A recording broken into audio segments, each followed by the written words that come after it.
being a member of the catering committee. Now, when my husband was president, our children thought that I had to do the laundry because he was president. I was the first female in my family to have a bar mitzvah. I taught through my children's religious school for 12 years, and I helped out at the Friday afternoon school center. I was the first female president of our congregation. I made strawberry cream cheesecake for the bar and bat mitzvah. I called our sisterhood members to organize the baking for all of our own Shabbats. I managed to make lemon flan and the honor of doing the pouring coffee and tea for all the guests. However, the most important job I had was to keep my husband in line so he could work with everyone. I worked in the temple office for many, many years alongside her husband. And as executive secretary, I provided a link between the sisterhood's many catering functions in the office. Our family took advantage of Sisterhood's wonderful kiddush luncheons when our son was bar mitzvah. And I also baked for Sisterhood, Rice Krispie Squares. The beginning of my Jewish education, apart from the things that I learned at my mother's knee, was when we became members of Congregation Bethel, when we came from Winnipeg to Windsor. It has been a joy to be part of this congregation. I feel very much at home here, and I'm grateful for all the friends I have. No comment. I'm involved in running the combined religious school. I was also involved with the combined religious school. I served as the first principal for the combined religious school of the Shar and the Temple. I chose to become a member of this congregation. I was in the first religious school of this congregation, and if I remember correctly, was the first bat mitzvah in this building. And I was such a good student that I too learned how to make a lemon flan.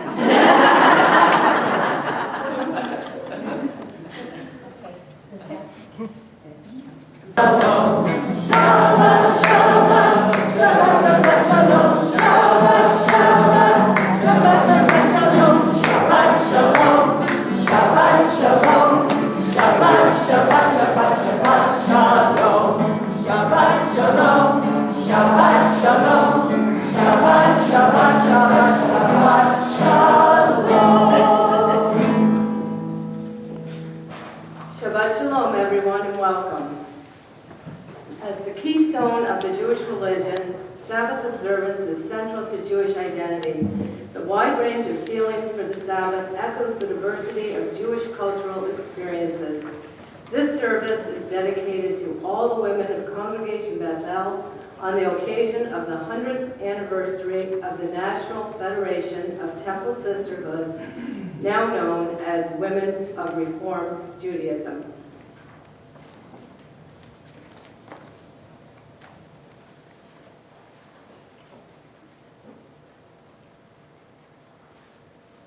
Perched on our shoulders, a colorful butterfly, you whisper into pores, Shabbat sweetness. We breathe you in, breathe the week out, taking around us, letting go of sharp angles. We breathe in the neshama yetera, the Sabbath soul of the world to come. In awe we sway, not march. As we kindle Shabbat candles, you glide into our dark corners, warming us, dissolving our dense bodies into light. Please turn to page 158 for the candle lighting.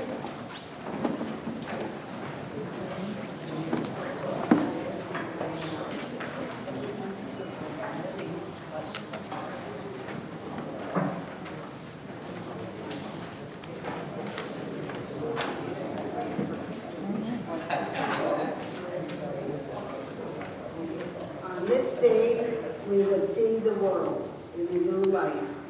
On this day, we would add the spiritual God.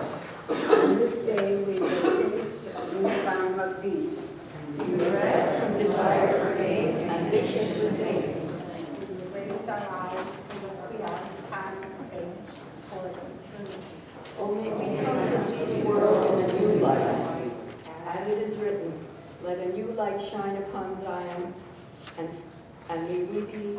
may it be our blessing to see its splendor.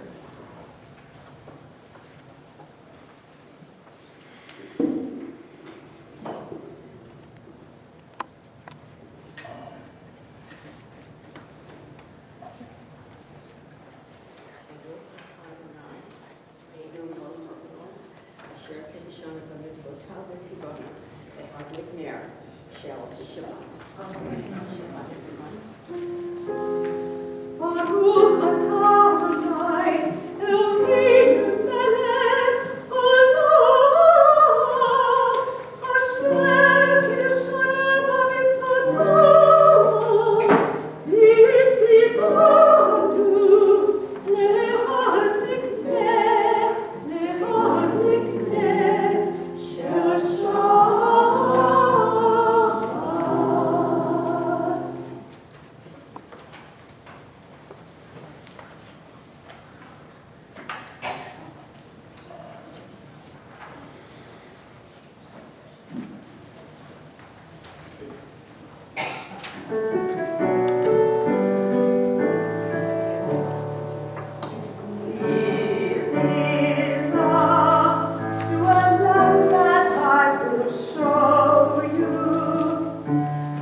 Praise her, most awesome of the mighty. Revere her, she is a woman of the people. Praise her, she is clothed in love, she is laden with vitality. Her lips are sweet, life is in her mouth. When we see her, our rejoicing becomes full. She is glorious, she is beautiful, her eyes shine light. She is a woman of her people. With her is their counsel. The fate of all things she holds in her hands. We're on page 161.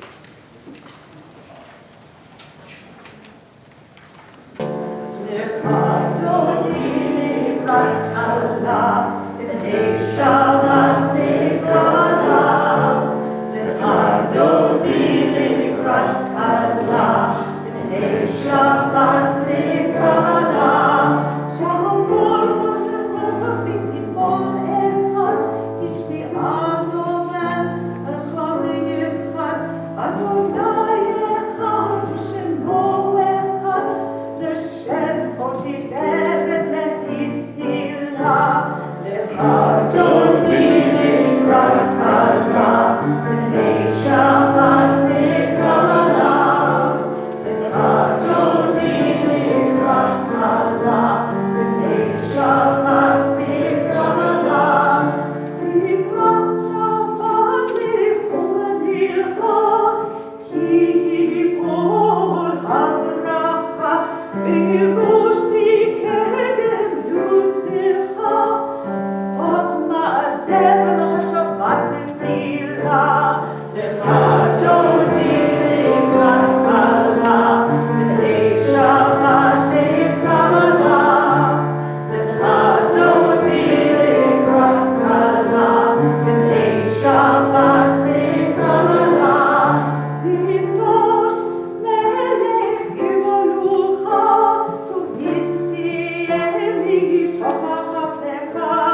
Suburban Shabbos.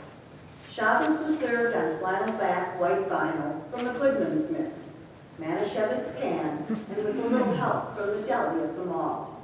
The kiddush was short. There was no ornate silver cup filled beyond the brim, no embroidered yarmulkes or decorated challah cover. There was challah, in pre-cut perfect slices that shared the breadbasket along with the seedless rye.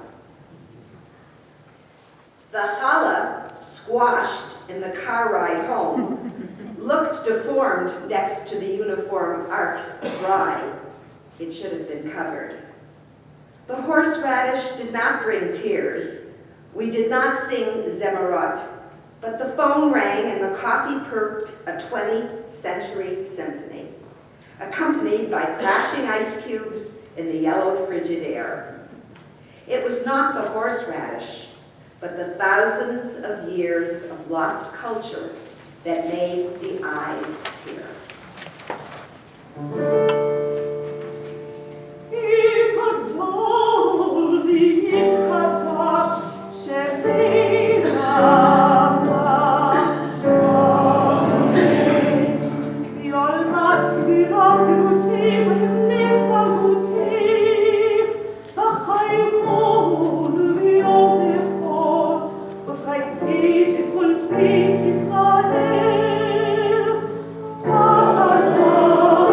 Israel,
Remain standing for the Shema.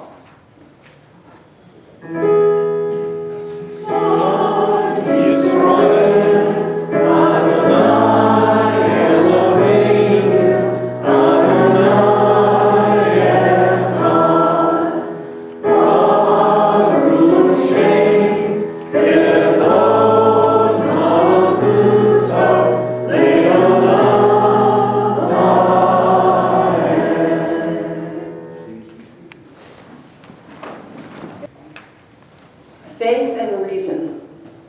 Somewhere in this teasing, tantalizing universe, among the hurtling planets, or past the celestial infinities of shadeless dark, God and women must meet. When in the sealed cell of the conscience, in the imagery of sight or sensing, or beyond conscious knowledge and feeling, a time must come when Creator and creation need audit accounts and make amends for sins mutually committed in each other's name.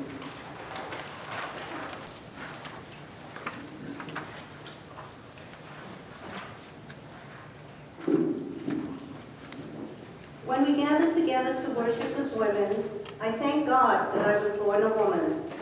As we bless each other and the women in our lives, the tears flow, and through them we are connected by grief, love, joy, and insight.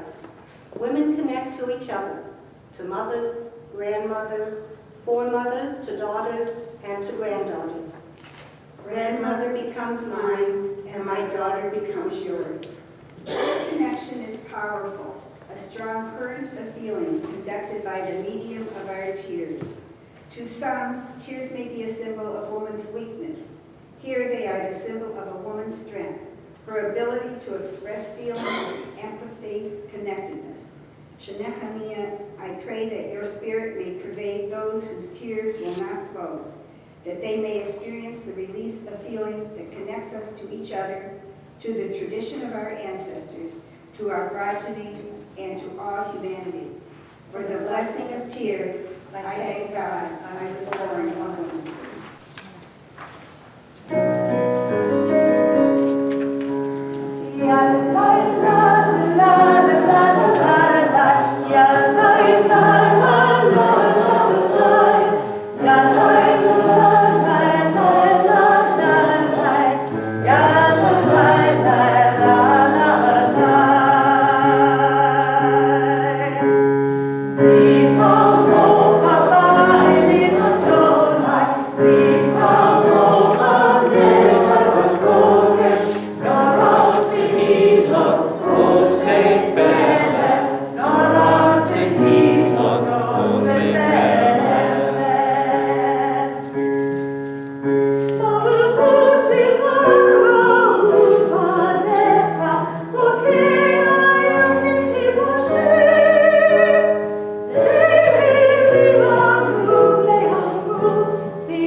Unfit for worship, still I learned each prayer, and hoping that the rabbi couldn't tell.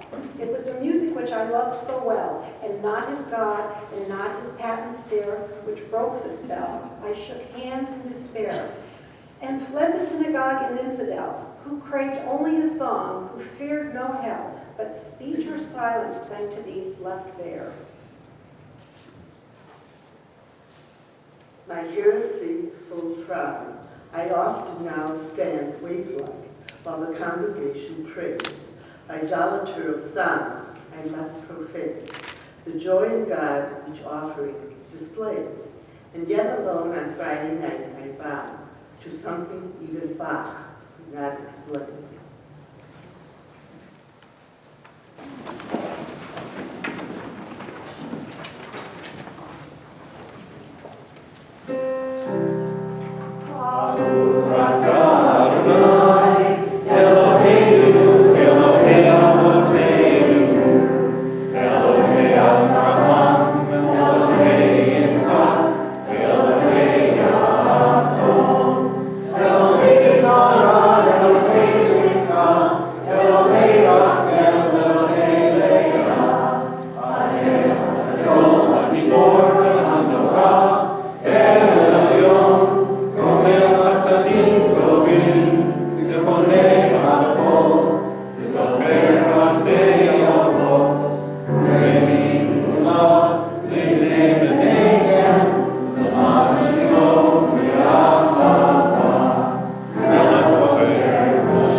Please be seated. Together on page 171, you are one, your name is one.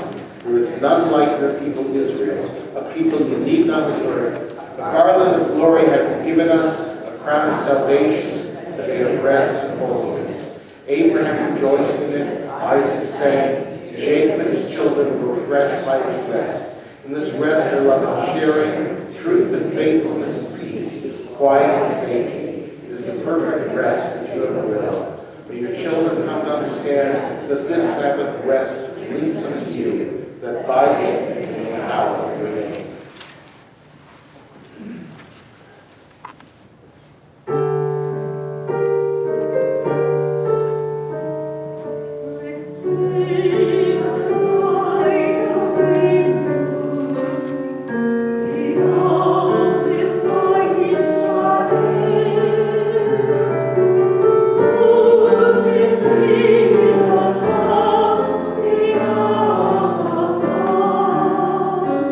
Take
wonder beyond words, the awareness of soul, our light within, the world around us so filled with beauty, and the richness of the earth, which day by day sustains us. For all these gifts and more, we thank and bless you, source of all goodness, Baruch El HaHoraot. And we continue with Shalom Rav, the prayer for Shalom.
שופטיך ונבחריך, למען ילכו בדרך הצדק, החופש והיושר. פקדנה לברכה את כל עמך בית ישראל בכל ארצי מגורנו. תם ליבנו אהבת ציון, וירוצו פעמנו ללכת על אדמתו, וקיים במהרה חזון נביאך, כי מציון תצא תורה, ודבר אדוני מירושלים, ונאמר אמן. Together in English.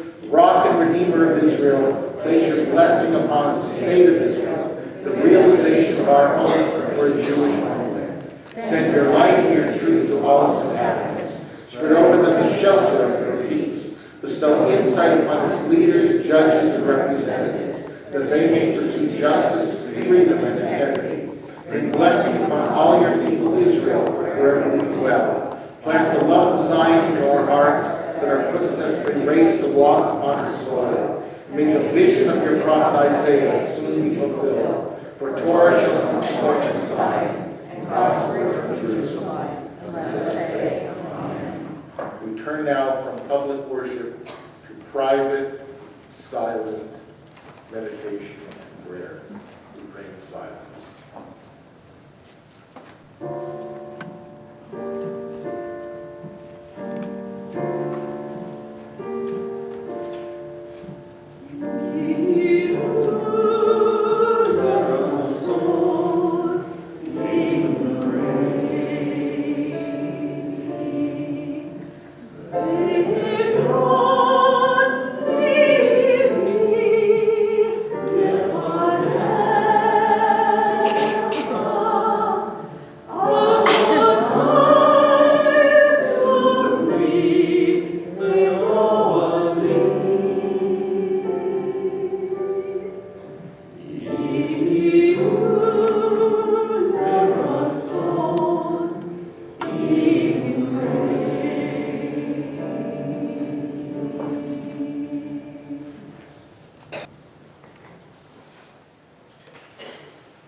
Representing the past accomplishments and touching upon the future dreams of our congregation, I humbly stand before you with emotions running wild, enthusiasm refusing to be thwarted, and just pure joy in the fact that our congregation is in its 54th year. We are celebrating 100 years of women and their importance to the Reform movement. And to top it off, I have the good fortune to be here to share my thoughts, my memories, and some history at its most relaxed level with all of you. Because of my personal state of heightened awareness, please do not expect this to be one of those speeches or essays you were taught to write in English class, where there is to be a beginning, a middle, and an end.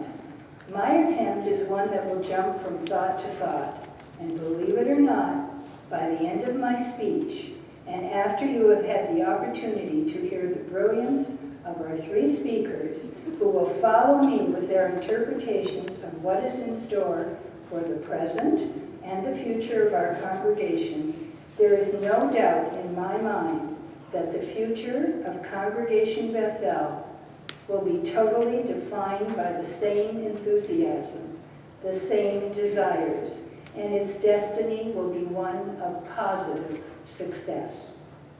That is my promise to you. I stand before you surrounded by the calm serenity of our truly elegant sanctuary. Many of the people here today worked diligently on the committee to create the space. Their names are displayed on a plaque just outside the doors, so their memories will be forever with us. The ark that holds our Torah scrolls also has a story of its own. Not many of you may know that the covers for those Torah scrolls were woven by a very dear friend of mine whose name is Hani Hedgecock. Hani arrived from Germany as a very young bride to marry her husband Nigel, a physics professor at the University of Windsor. Hani and I met as students in our ballet class, and through the years of our friendship, she explained to me how the Germans were equally as cruel to their own people during the war as they were to the Jews. I listened always in amazement, knowing nothing of these atrocities.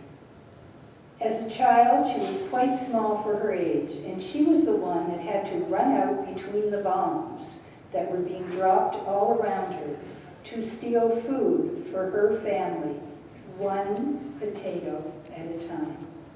I often wonder if she was spared so that we could have the opportunity to benefit from her skills as a weaver, to show in our own way that war is not the way to deal with successful accomplishment of what countries think they want and need, but rather she was sent to us to become my friend and show that one grown German child could befriend another grown Jewish child, and together create peace, not war. Whenever the ark is open and I see the white woven covers during high holidays and the vivid blue covers at other services throughout the year, I am reminded of the friendship between two people one German and one Jewish, and how we managed to do what nations today have not been able to do.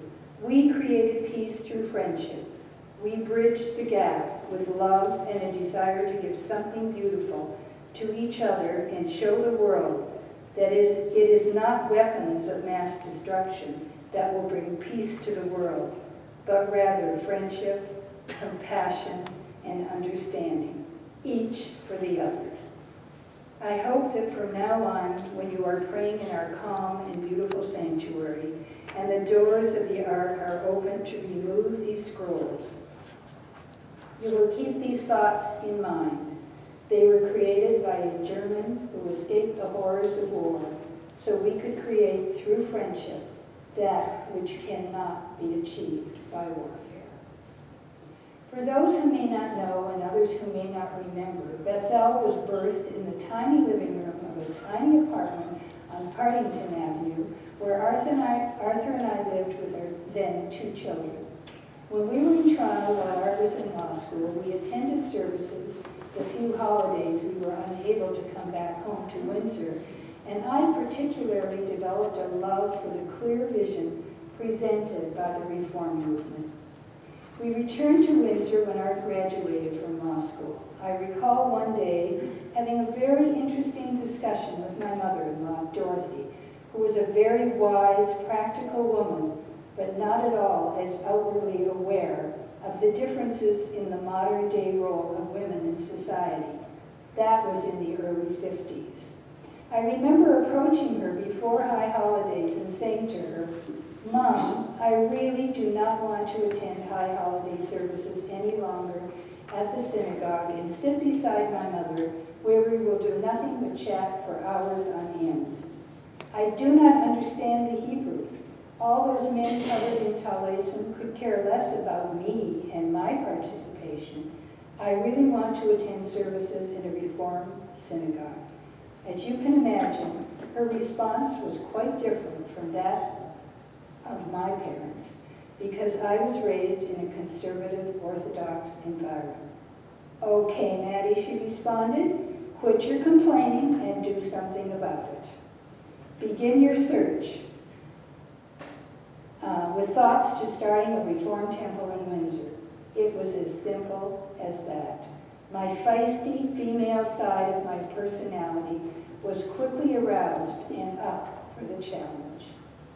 Shortly after that time, a gathering of a rather diverse but very interesting group of people met in our apartment to investigate the possibility of starting a Reform congregation in Windsor. All had one goal in mind. They were looking for something different. Many could not put a title to the different they were seeking, but we all knew that the Judaism we were experiencing was no longer what we wanted for ourselves or our children. It was a topic that crept into conversations from time to time, from the affiliated to the unaffiliated, and those more or less committed to the status quo. To the best of my recollection, those in attendance at that first meeting were names that might bring back some memories. Larry and Cyril Green, Joni Brown, Archie Cherniak, Harvey and Bernice White, and us. I may have neglected to mention others from that very first meeting, and if so, I do apologize. With much assistance from Temple Bethel in Detroit, it was not long before we formed our own congregation, chose Temple Bethel as our name to show our appreciation to our mentors, constructed a portable ark, which found a home along with our young membership at our temporary home, Southwood School, on Cabana Road in South Windsor. We even celebrated a bar mitzvah or two at the school and many Friday evening services. Sherwin Wine became our first rabbi while he was pursuing his PhD. Soon after, we were in our rented home, the original Simon Rensky house on Olette Avenue between Giles and Erie Street, where we really began congregational life, complete with religious school, regular Friday night services, and the active start of what was then referred to as sisterhood. Tonight we honor all of you who were part of those existing beginnings and thank Marcy Katzman for bringing to our attention that we should indeed be part of the celebration of the 100th anniversary of the National Federation of Reformed Sisterhoods, now called the Women of Reformed Judaism. I want to instill in those who now will be assuming leadership a very, very important message. We, our generation, created it for you, and it is up to you, the present and the future generations, to continue the success of Bethel. I do not mean success just in terms of numbers, but I mean success in terms of the children who have grown up in Windsor. Most of the children who grew up here,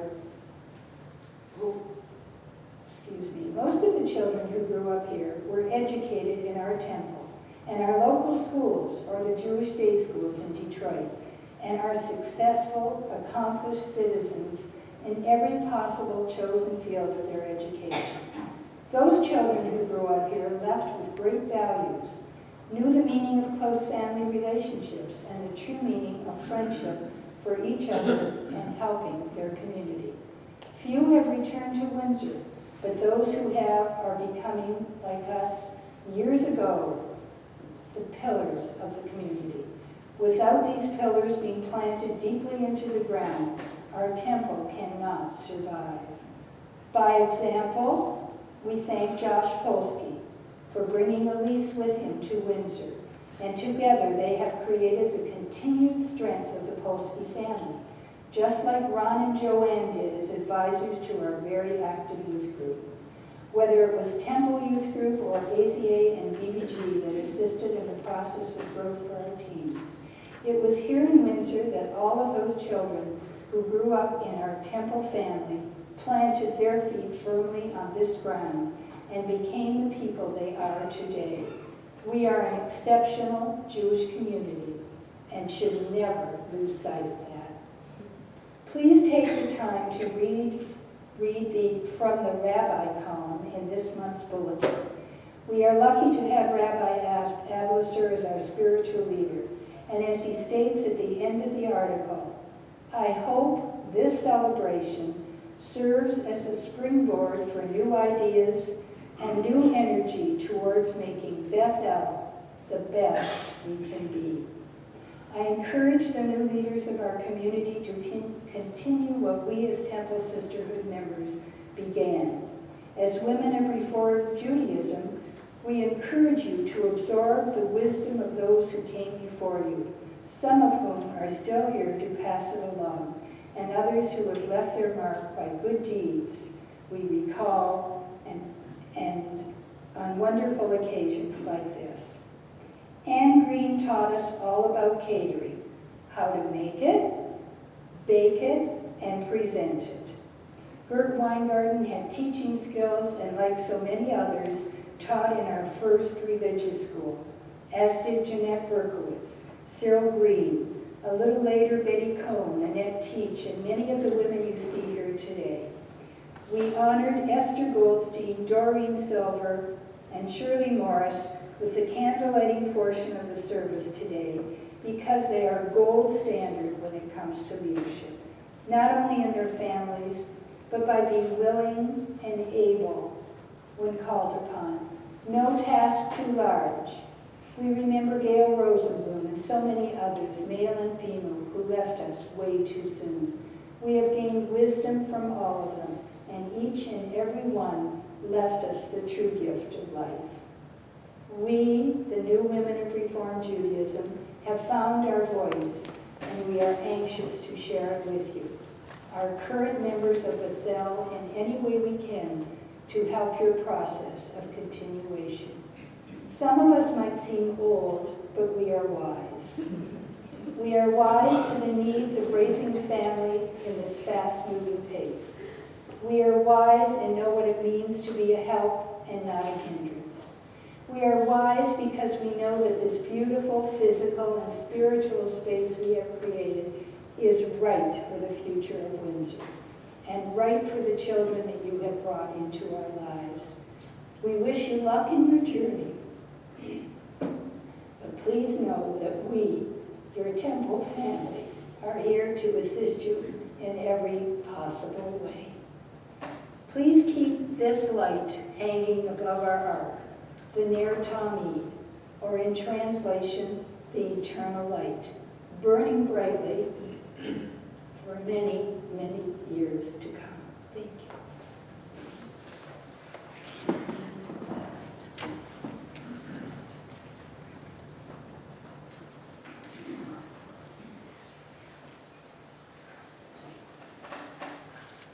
Good evening, everyone, and welcome to our celebration. I would like to tell you a little about my past, present, and future congregation, Beth.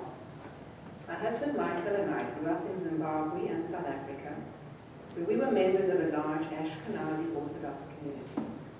We had friends and family in Sephardi Orthodox synagogues, and Reform Judaism was a strange and foreign concept which we had heard of but knew nothing about. When we arrived in Windsor in 1986, 27 years ago, we met Sandy Malowitz, who explained to us where to find the synagogues. Since Congregation Bethel was Herschel, we decided to try that one first, assuming it would be just like home, and of course it was completely different. So let me describe our experiences on our first Friday night together in this sanctuary. First, Michael and I were allowed to sit together, which is not the case in an Orthodox shul. As we knew nobody here, we were very comforted and reassured. The service was mostly in English and not all Hebrew. It was a whole new and pleasant experience for me, as I don't read Hebrew well, and I could easily follow along the English. There was a lady cantor who sang beautifully, and I was surprised and delighted to see women taking an active role in the service. Then Michael Ricketts started to play the organ, and we were completely horrified. We thought we'd accidentally wandered into a church. Anyway, we adjusted to the music, and I was so thrilled to see women taking an equal role as men that I was determined to join a Reform and not an Orthodox synagogue, and I brought my husband with me. Unlike Michael, I never received a formal Jewish education as a child. So in 1991, I joined Rabbi Foles at our Bat Mitzvah class. This included Orla Taub, Nancy Barrett, Marcy Katzman, Betty Cohen, Adele Newman, and one other who unfortunately I don't remember her name. At the time, I was pregnant with my daughter Rebecca, and she was born a week after we graduated. And then all my classmates came to Rebecca's baby naming ceremony, which was held 8 days after she was born. Our 3 children attended Morag Fran's preschool, then the temple and the combined religious schools.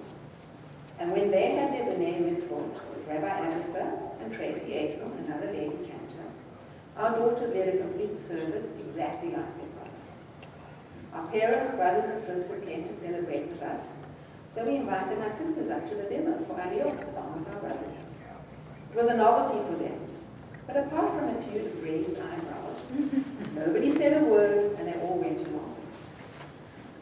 On high holy days, I took my turn reading Torah to show my children that it was normal to see a woman taking on that mitzvah. I'm sure they thought that if mom could do it, then anybody could do it. And I was very proud when my daughters, with a little coaxing, because nobody really wants to do it, my daughters took their turn. Now that they've all left home, the Jewish connection continues. My son Zach in Seattle was invited to a friend's house for Rosh Hashanah dinner. And my daughters have been invited to the extended Share family in Montreal. This past Yom Kippur, both the Viva and Elana had an aliyah during the service. When I expressed amazement that they received this privilege in a shul where they really knew no one, the Viva said, "Mom, there were only about 10 people there." Nevertheless, I was delighted that they went to shul and that they both knew how to perform an aliyah. I feel the congregation Bethel is my little community in Windsor, my little sorority here, where I know the songs and the prayers and the rituals. I know many of you, and I've made some of my closest friends here. I look forward to seeing all of you when I attend services, and I take great pride in yours and your family's accomplishments. Those of you who were children when we arrived have grown up, although none of you adults have aged a bit. And I now have the pleasure of seeing new babies born to the ones who used to babysit my own children. Thank you.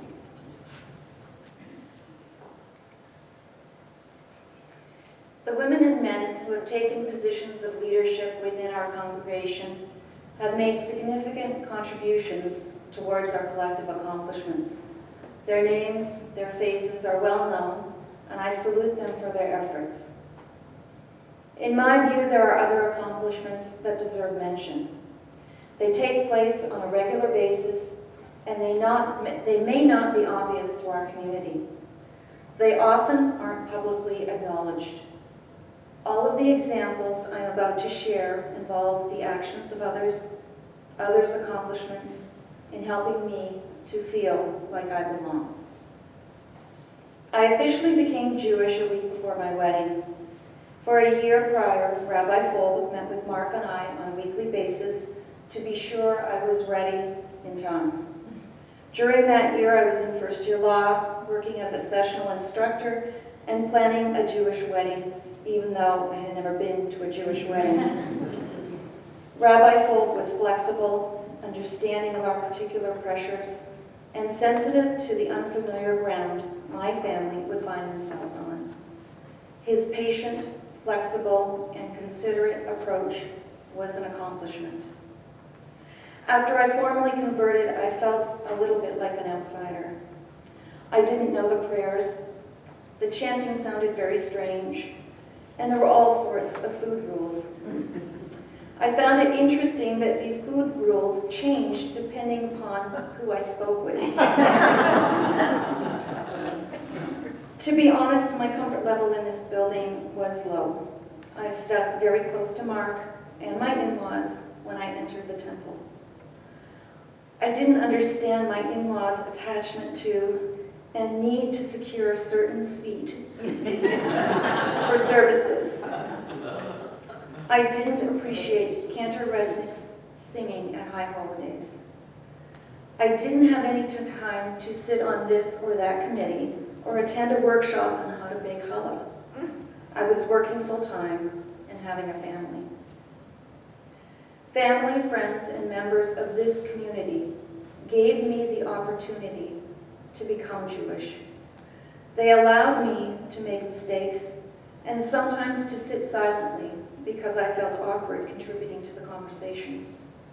They offered advice or an explanation when it was obvious I was confused or I simply didn't understand the joke. They invited me to attend workshops or events, but they didn't push. They accepted my difficulty in attending a bris. And again, my oldest son, Eric, bris was the first bris I attended.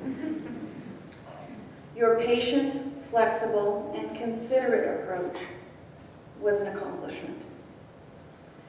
Having children also exposed me to another set of special individuals within this community. They taught me and my children what it meant to be Jewish and how to celebrate being Jewish.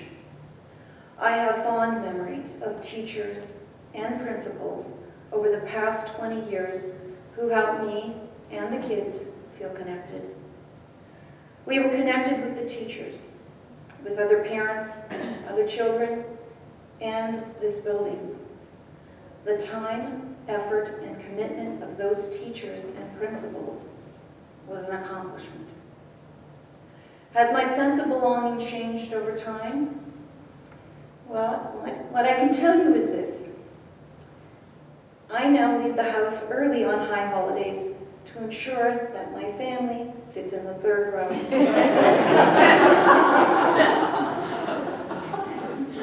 It's not a territorial thing. It's a place of comfort for me. I enjoy hearing Stu Selby sing. And if I don't hear his voice in my ear, I look around to see where he is. The Malowitz kids became adults right before my eyes, and now they have a baby. I get it now. It doesn't seem silly to me at all. And it's where I belong. I have also become accustomed to the distinct melodies of the music during services. It's not strange anymore. I find some of the tunes haunting or expressive or joyous. On occasion, if I know the words and if I'm confident with the melody, I sing along. On occasion, my children will catch me saying the wrong word, but that's okay. I attempted to learn Hebrew and quickly concluded that I will never have functional Hebrew. I'm comfortable with that, and I do what I can. I still prefer going to a baby naming rather than a bris. But I have been to a few brises, and it does get easier. I love to attend bar and bat mitzvahs. It will never get old for me. It's such an outstanding accomplishment for a young person, and really for the whole family. Finally, I currently have more time in my life. With some of that time, I joined the Temple Book Club. I occasionally help out in the kitchen when the religious school has an event at the temple. I occasionally help set up at the Oneg for Friday night services, and I've done a little baking. I'm better at baking now. This involvement keeps me connected, and I'll admit I do these things for very selfish reasons. I get to see all the young, adorable children coming to our religious school, and I get to see their parents. I get to have a chat with some of the regular Shabbat attendees before services. I get to hear the views and the experiences of the members of the book club. I feel comfortable doing these things, and I do them by myself because these people make me feel like I belong. I suspect that while I have been speaking about my own personal experience, you may have been thinking about your own comfort level in the temple community. You've been thinking about the special people in your temple life who are responsible for those special moments or unmentioned accomplishments that make you feel like you belong. And perhaps you've been thinking about how you do or might stay connected. Maybe this isn't what it's all about, but in my view, this has been, and ought to continue to be, a huge part of what it's all about. Thank you very much for all your accomplishments.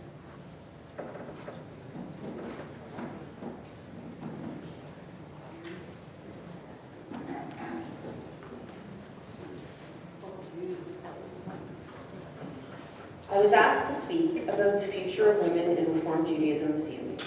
I was honored to be included in such a special evening, but also very nervous as to what I could contribute. After all, I never really considered myself a religious person. I grew up in Toronto, where my family attended a conservative synagogue. I attended Hebrew school, had a bat mitzvah, but we were really more of a high holiday Hanukkah party kind of thing. However, living in the city with the largest Jewish community in Canada, I never had to seek out a Jewish experience. I lived in a Jewish neighborhood, went to a public school where most kids were off for Yom Kippur, and went to a Jewish overnight camp. I had Judaism by osmosis. Moving to Windsor, a relatively small Jewish community, I hadn't really given much thought as to what my Jewish life would be in this new city. At the time, I had no children.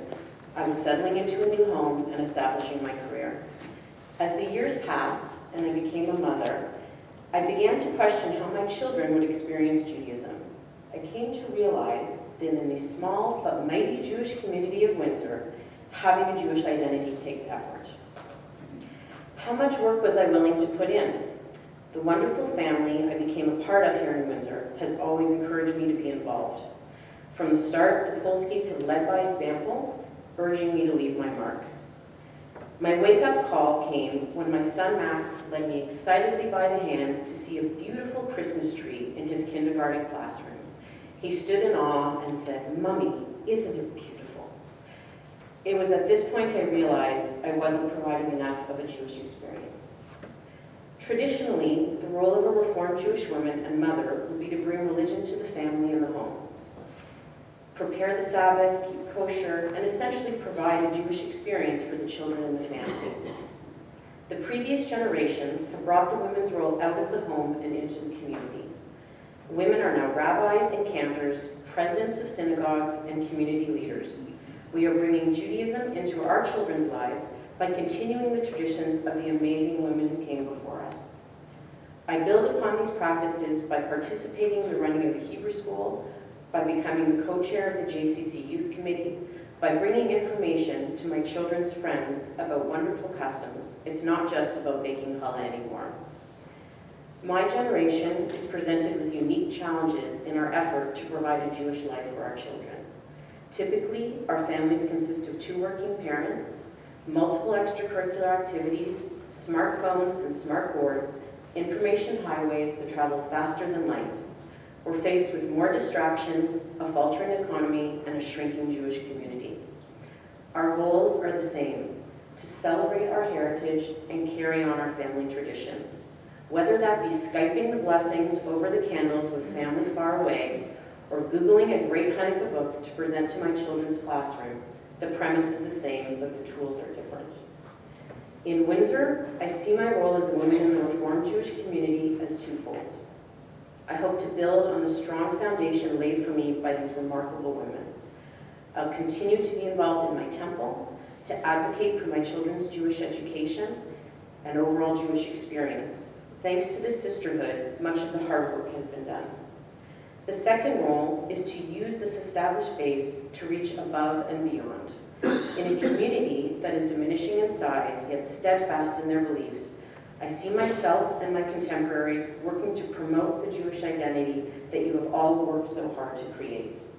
We are developing websites to share information, changing curriculum to be inclusive of all types of Jewish homes, and promoting more family-friendly services. We are using our varied talents to get people involved, inspired, and to make Judaism a priority in their lives.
Turn now to our concluding prayers, which begin on page 615.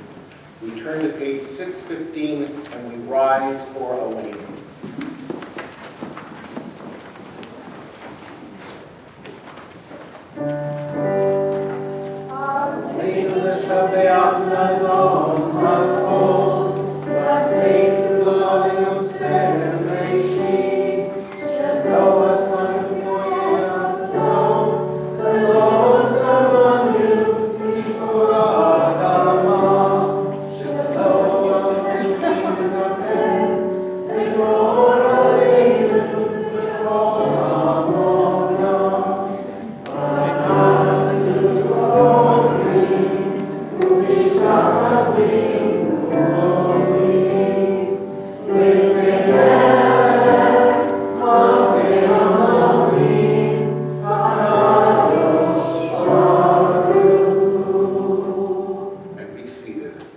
God spread out the heavens and established the earth. This is our God, there is none else. In truth, this alone is our sovereign, as it is written. Know then this day, take to heart. The Lord is God in the heavens above and on the earth below. There is none else. Together, we therefore hope the Lord our God, soon to behold the glory of your might. Then will false gods vanish from our hearts, and the world will be perfected under your unchallenged rule. And then will all acclaim you as their God, and forsaking evil, turn to you alone. Let all who dwell on earth acknowledge that unto you every knee must bend, and every tongue swear loyalty. Before you, O Lord our God, let them humble themselves. To your glorious name, let them give honor. Let all accept the yoke of your kingdom, that you may rule over them soon and forever. For the kingdom is yours, and to all eternity you will reign in glory. As it is written, the Lord will reign forever and ever. That day in our, that I come to pray, and let it all harvest. I don't love you, I don't love you, here I am God. Usherah,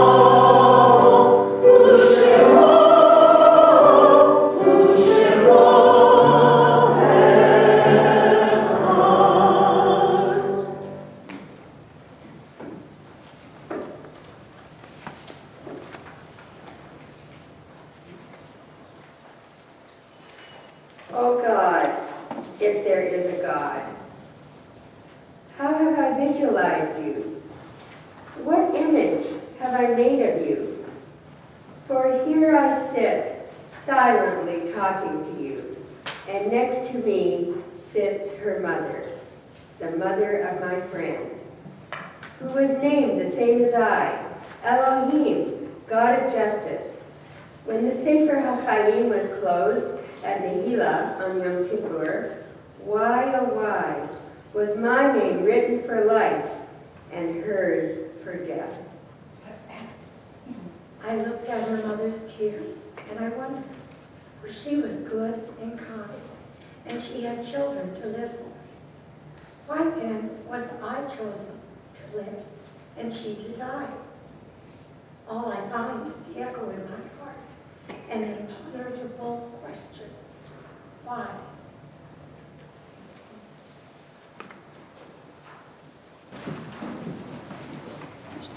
Together, Yid Gadol v'Yid Gadash Shemei Rabba, Amen.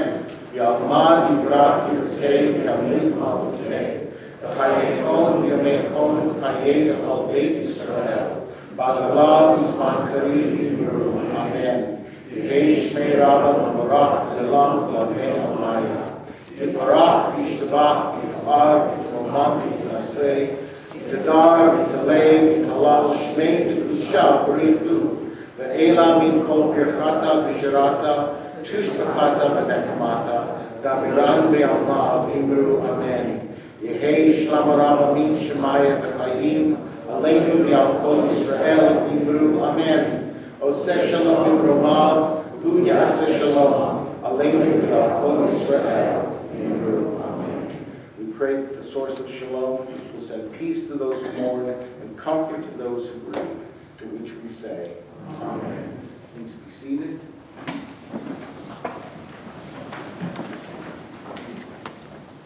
On behalf of the women of Reformed Judaism everywhere, we would like to take the opportunity to thank you for being here with us. Your presence has made this a very special event. I would also like to extend a special thank you to Maddie Weingard, as this evening would not have been possible without all of her efforts.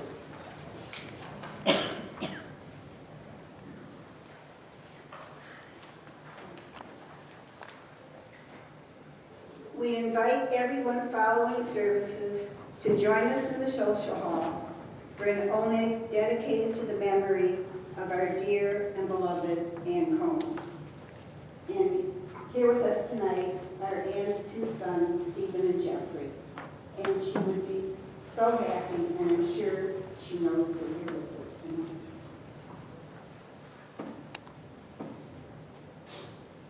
Ann and her family, along with Betty and Bert, were founding members of this congregation. A family obligation keeps Sharon Hochberg from being here tonight, so I am sharing her memories with you this evening. As fellow temple members and co-workers, Ann and Sharon worked together for many years. Both of them put their focus and energy into the kitchen, and in earlier years into the temple catering committee. It was that committee that raised thousands of dollars for our temple by organizing the own portion for bar and bat mitzvahs, as well as the buffet dinners for our very successful Monte Carlos. Ann would make endless phone calls to recruit the bakers and would often come to the temple the day prior to an event, spending hours by herself, skirting the tables with the cloths because her standards were very high and she wanted the tables to be perfectly skirted.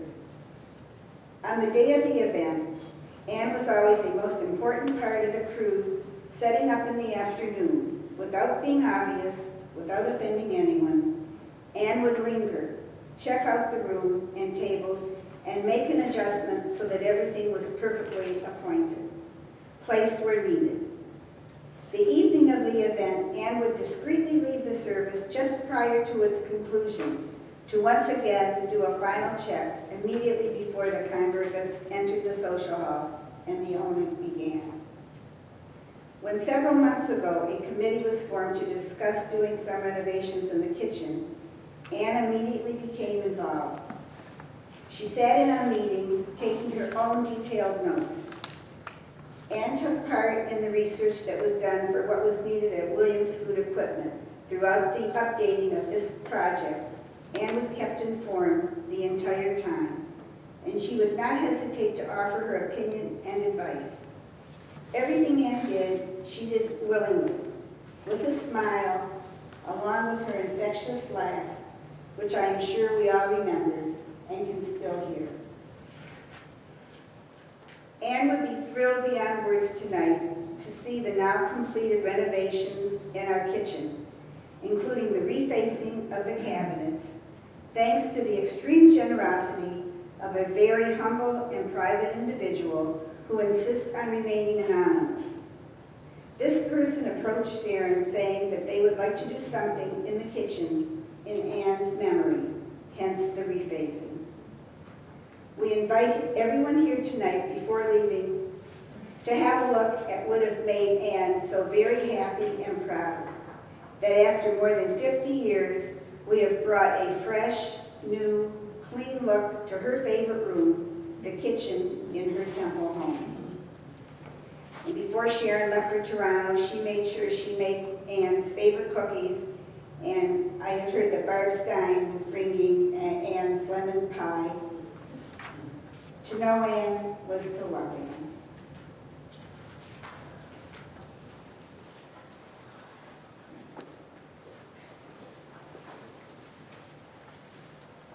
Before our final song, I want to salute everyone who came together to make this service possible. It was Marcy Katzman's initial idea that we should really celebrate the 100th anniversary of the Windsor of Reformed Judaism and the accomplishments of our own sisterhood. But so many people came together.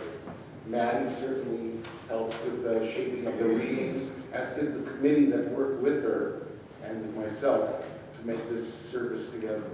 What this was really taking people who, in some cases, were in the background.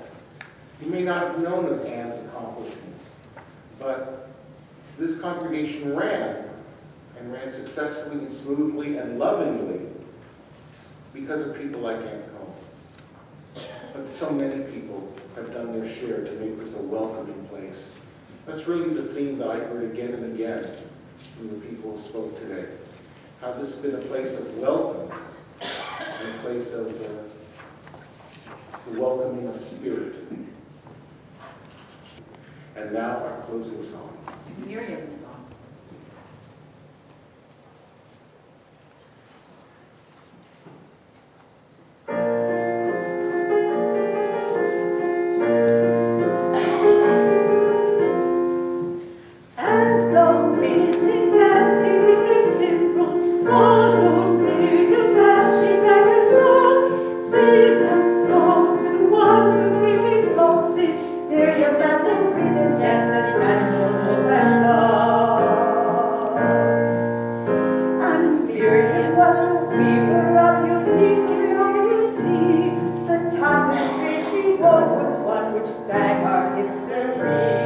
With every strand and every thread, she crafted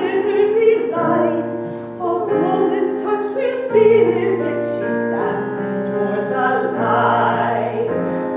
And the women dancing with the timbrel followed near you as she sang her song. Sing a song to the one whom we've exalted. Hear you and the women danced and danced the whole night long. Shabbat shalom, everyone.